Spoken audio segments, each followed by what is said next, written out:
Christmas శుభాకాంక్షలు తాతయ్య. Merry Christmas uncle bear. Christmas శుభాకాంక్షలు మీ ఇద్దరికి. Merry Christmas. కానీ తాతయ్య, క్రిస్మస్ ఎంత ఆనందంగా ఎందుకు ఉంటుంది? ఆహా జాన్, ఇది అన్ని 2000 సంవత్సరాల క్రితం జరిగిన ఆ పవిత్ర రాత్రితో మొదలైంది.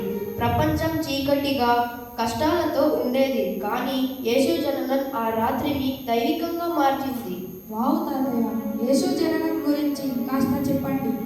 దేవదూతలు గొల్లలకు ప్రత్యక్షమై నవజాత రాజుకు మహిమ కలుగుగాక అని పాడారు. వారు శాంతి మరియు రక్షణ అనే శుభవార్తను తీసుకువచ్చారు. వావ్, దేవతలు కూడా సంబరాలు చేశారా? అవును, అందుకే మనం ఒకరికొకరం మేరీ క్రిస్మస్ అని చెప్పుకుంటాం.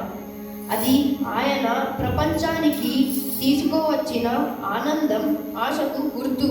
అందుకే క్రిస్మస్ మరింత ప్రత్యేకంగా అనిపిస్తుంది. క్రిస్మస్ అంటే స్వర్గం భూమిని తాకిన ఆ రాత్రిని గుర్తు చేసుకునే సమయం. దేవతలు ఏమి పాడరా తాతయ్య?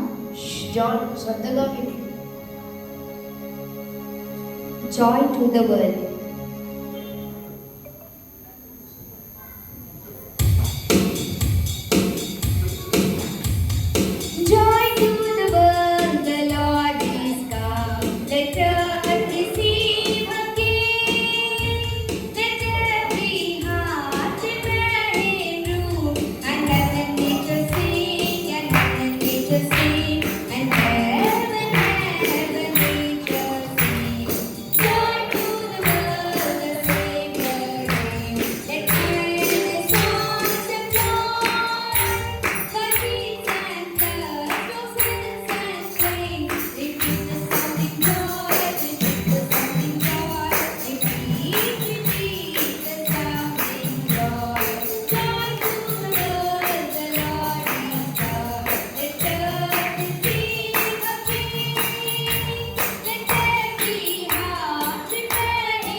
తాతయ్య, అది ఎంత అద్భుతంగా ఉంది చూడండి. క్రిస్మస్ చెట్లను చూస్తుంటే నాకు చాలా ఆనందంగా ఉంది. అవును ఎస్తర్, క్రిస్మస్ నిజంగా ఆనందం, సంతోషాల కాలం. మన ప్రభువు అవతారాన్ని జరుపుకునే సమయం. ఆయన ప్రపంచానికి తీసుకువచ్చిన ఆనందాన్ని స్మరించుకునే సమయం. మొత్తం ప్రపంచమా ఆయన రాబోతున్నాడని మొత్తం ప్రపంచం తెలిసిందా? యేసు జన్మించినప్పుడు ఆకాశం, భూమి రెండు సంబరాలు చేసుకున్నాయి. నక్షత్రాలు మరింత ప్రకాశించాయి. చెట్లు ఆనందంతో ఊగాయి. జంతువులకు ఏదో అద్భుతం జరిగింది అని తెలిసింది.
గొల్లల నుంచి రాజుల వరకు అందరికీ యేసు జననం జరుపుకోవాల్సిన కారణమని తెలిసింది.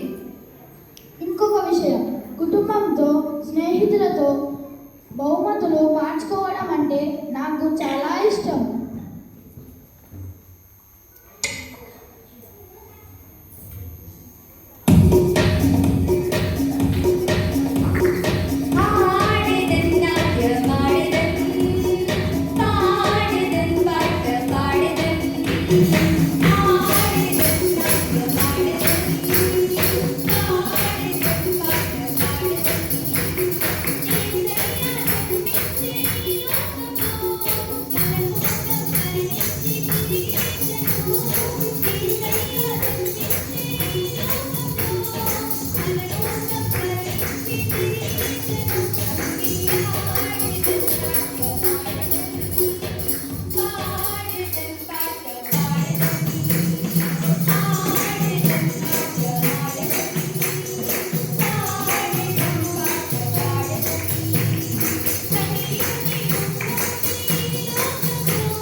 నిజమే, క్రిస్మస్ అంటే ఇతరులతో ఆనందం పంచుకోవడం.